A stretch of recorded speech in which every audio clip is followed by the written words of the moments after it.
Hola, ¿qué tal? ¿Cómo están? Muy buenos días, jóvenes. Estamos aquí en la plataforma del Vanguarrum para el día de hoy hacer una remembranza, un taller con respecto al estudio del sustantivo como primera categoría gramatical que hemos venido trabajando en estas últimas semanas.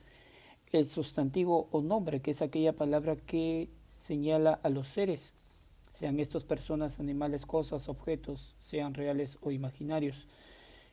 Vamos a hablar un poco sobre su clasificación y sobre todo sobre sus aspectos morfológicos en cuanto a la presencia de accidentes gramaticales, sean estos género y número.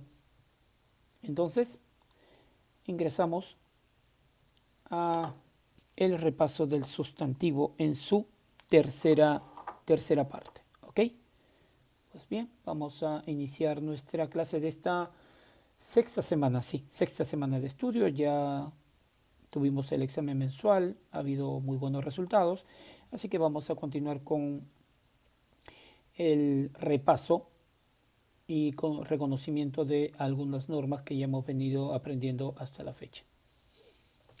Hablar de sustantivo es bastante amplio, muy extenso el tema, involucra muchos aspectos, no solamente el aspecto semántico, morfológico, sino el aspecto sintáctico y sobre todo lexicológico en cuanto a la relación que tiene esta palabra con las demás, considerando el criterio semántico que el sustantivo es una palabra que nombra seres, el criterio morfológico que nos dice que es una palabra variable, ok, pues presenta morfemas flexivos tanto de género, el cual señala el sexo masculino o femenino, o en este caso ambiguos, tomando en cuenta alguna clasificación, y el número que señala la cantidad de seres, los cuales son singular y plural.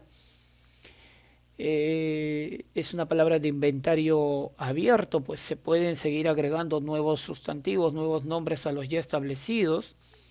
Y las funciones que cumple el sustantivo es variada, ¿no? Generalmente cumple la función de núcleo del sujeto, pero también puede ser parte de otros complementos, tanto del sujeto como del predicado. Este esquema nos muestra una clasificación, o perdón, dos clasificaciones en cuanto a su forma y en cuanto a su origen. Para hacer un pequeño repaso con respecto a lo que hemos visto. En cuanto a su forma, los sustantivos se clasifican o comunes o propios, ¿no? Sabemos que los comunes son aquellos que nombran a un ser, nombrando sus cualidades de manera general, ¿no? Muy amplio. No particulariza, sino nombra de manera genérica a un ser, ¿no? U objeto, tienda, ciudad, niño, río. En cambio, los propios, que a propósito se escriben con mayúscula, particularizan, ¿no? Sacan de un grupo, eh, lo llaman distinguiéndolo de los demás, tomando en cuenta características únicas, valga la redundancia, características propias de él. Londres, el nombre de una ciudad, por ejemplo, ¿no? Ubicada en Europa. O Miquel, el nombre de un varón, una persona, un niño, un joven, un adulto. Sara, el nombre de una mujer. Y Nervión, tal vez el nombre de un medicamento, de una medicina. Los individuales y por ende los colectivos. Los individuales nombran a un solo elemento, ¿no? Singularizan a un único ser, ejemplos como árbol, oveja, bruja, seguidor. Los colectivos, bien claro, el concepto, a pesar de estar en singular, el sustantivo nombra un conjunto de elementos que pertenecen a una misma clase, a un mismo género. Si hablamos de ovejas, perdón, árbol, perdón, diremos que el colectivo será arboleda o bosque, ¿sí? Que es un bosque, una arboleda, es un conjunto de árboles, ¿no? Si hablamos de oveja, hablaremos de rebaño o manada, tal vez de manera general, que es un rebaño, es un conjunto de ovejas, un grupo de ovejas. Si hablamos de brujas, tenemos por ejemplo aquelarre. Un aquelarre es una reunión, una convención, ¿no? Un congreso de brujas, en este caso en tiempos actuales de adivinos, de personas que se dedican a ese tipo de oficio. Y si hablamos de alumno, el colectivo será alumnado, que es un conjunto de alumnos. En cuanto a los concretos y a los abstractos, son concretos aquellos perceptibles, ¿no? Por los sentidos, se pueden tocar, se pueden ver, el libro, la mesa, el tren, la sombra, ¿no? Eh, el calor, el frío, la nieve. En cambio, los abstractos son aquellos que no pueden ser perceptibles con los sentidos. Generalmente expresan ideas, sentimientos o eh, evoluciones, procesos, básicamente, procesos. Ya tenemos la esperanza, la fe, el amor, el dolor, la adolescencia, la vejez. ¿Ok? Contables e incontables. Los sustantivos contables son aquellos que se pueden contar por unidades, ¿no? La taza, la carta, el avión, las personas, un documento. En cambio, los incontables, aquellos que no se pueden contar: el agua, el azúcar, las estrellas, el aire, la fe, por ejemplo. Animados, inanimados. Animados son aquellos que se mueven por sí mismos, que tienen vida. Están aquí dentro los animales y las personas, ¿no? El perro, María, nombra una mujer, un gusano, ¿no? Los inanimados no tienen vida propia, objetos de la naturaleza, ¿no? Sí, objetos materiales y objetos naturales, perdón, una silla, la mesa, el aire, el frío, la taza, etcétera. En cuanto a la clasificación por su origen, tenemos tres tipos: simples, derivados y compuestos, tomando en cuenta los procesos formativos. Les he dicho bien claro de que existen diferentes clasificaciones, ¿no? Nosotros hemos visto varias hasta la fecha. Lo más importante es reconocer qué tipo de sustantivo es, no tanto por su origen o por su forma. Los simples son sustantivos que no proceden de otra palabra, de otra raíz, básicamente formado por un lexema, un solo lexema: coche, perro, gato o luz. Los derivados, aquellos que presentan morfemas derivativos, formados a partir de otro sustantivo, el cual se le añade al lexema un morfema, como he dicho hace un momento, ¿no? De coche, cochecito; de pizarra, pizarrón; de pan, panadería, panadero; de mar, marinero, ¿no? Maremoto, etcétera. Y los compuestos que están formados por dos o más lexemas o raíces, que juntas pasan a tener otro significado, por lo tanto se convierten en una nueva palabra, ¿no? Que pueden estar formados de la siguiente manera: por dos sustantivos: baloncesto, carricoche, mapamundi, tenemos por ahí blanquiazul; y formado por un verbo más un sustantivo: lavavajillas, portafolios, rompeolas o rascacielos. Bien, esa fue la primera parte sobre el estudio o repaso del sustantivo. Ahora vamos a concentrarnos en cuanto a sus morfemas flexivos. Espero que les guste estas diapositivas, porque han sido preparadas con mucho cariño para ustedes, querida promoción. Hablamos del género. El género se distingue en dos clases, ¿no? El género natural. Dentro del género natural tenemos a los sustantivos de doble forma. Son aquellas palabras que cambian el sufijo o morfema flexivo, o aquellos que para nombrar el femenino conservamos la raíz y agregamos morfemas flexivos de género, en este caso o masculino o femenino. Ejemplos como actor, actriz, héroe, heroína, poeta, poetisa, alcalde, alcaldesa, león, leona, palomo, paloma, vampiro, vampiresa, monje, monja, diácono, diaconisa. Dentro del género natural tenemos también a los epicenos, ¿no? Los epicenos son un grupo de sustantivos que se aplica generalmente para algunos, nombrar el género de algunos animales.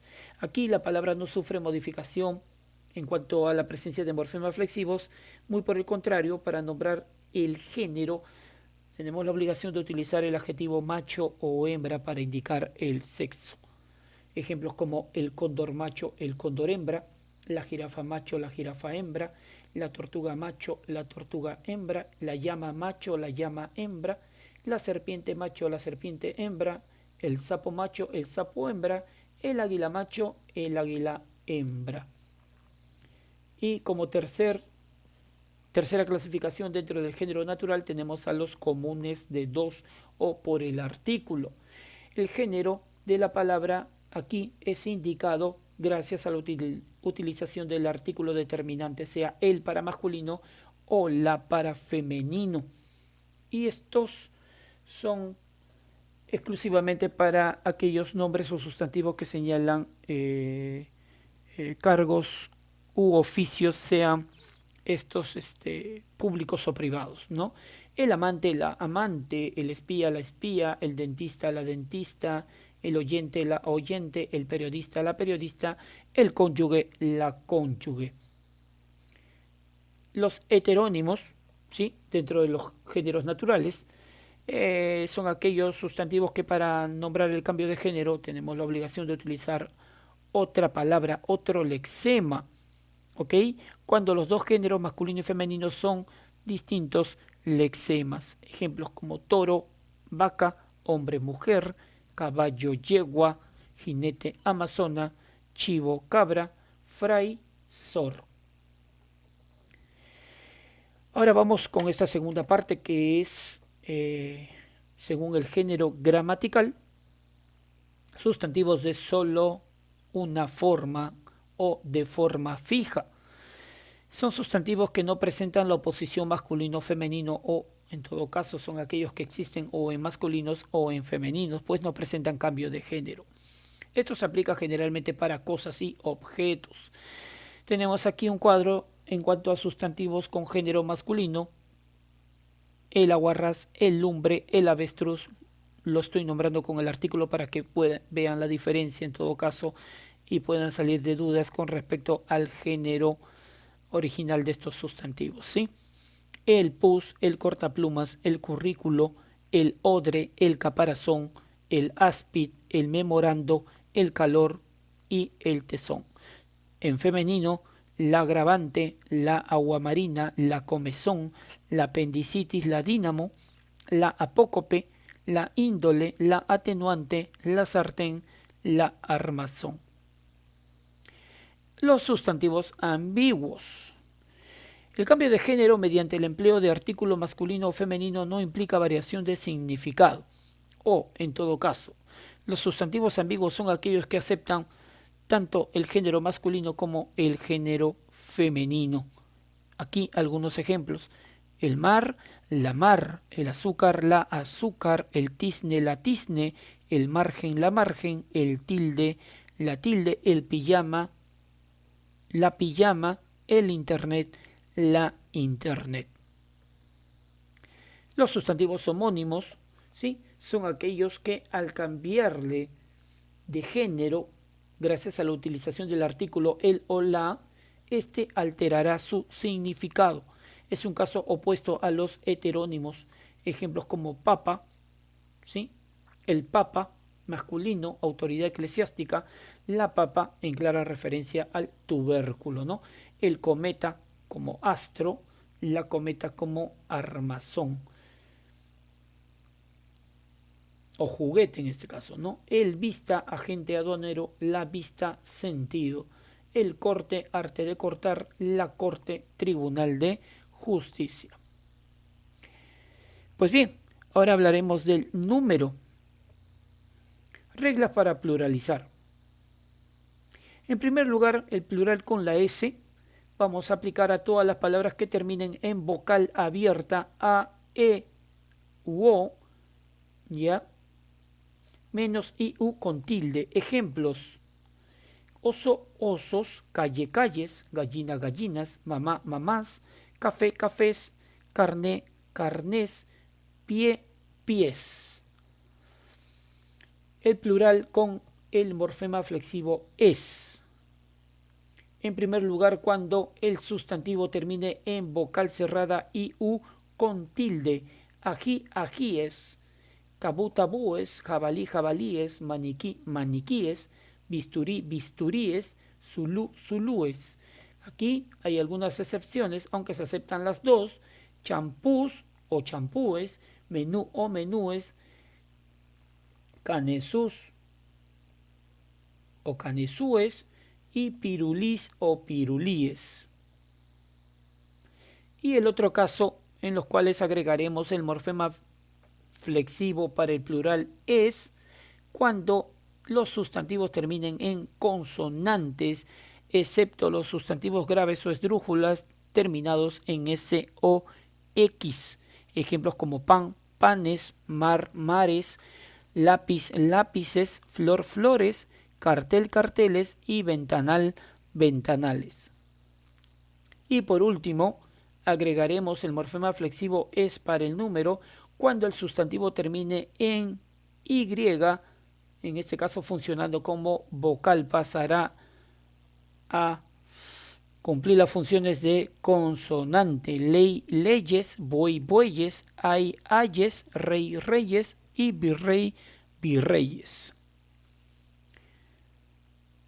En esta parte el plural con el artículo, utilizaremos el artículo para nombrar el plural cuando los sustantivos terminen en T, S o X y sean graves o esdrújulas. Ejemplos como el atlas, los atlas, el virus, los virus, el tórax, los tórax, la tesis, las tesis, la X, las X, el hábitat, los hábitat, el lunes, los lunes, el análisis, los análisis, la crisis, las crisis, la dosis, las dosis, el bíceps, los bíceps, el énfasis, los énfasis. Hay que tomar en cuenta que hay sustantivos que solo existen en plural. A este tipo se le denominan sustantivos pluralizados. Ejemplos como exequias, enseres, cosquillas, creces, catacumbas, andas, víveres, esponsales, fauces, nupcias, bruces y preces. Y durante las clases en vivo estaremos desarrollando una gran cantidad de ejercicios de reconocimiento en cuanto a su clasificación con preguntas objetivas, ¿sí? Que las tengo en un PDF que mostraré, vuelvo a repetir, en clases en vivo, y también con preguntas referidas al género y al número. Nos estamos viendo la próxima semana. Espero que te haya gustado la clase del día de hoy. No te olvides de ver el video y darle me gusta, ¿sí? Hasta la próxima semana. Cuídense mucho. Bye, bye.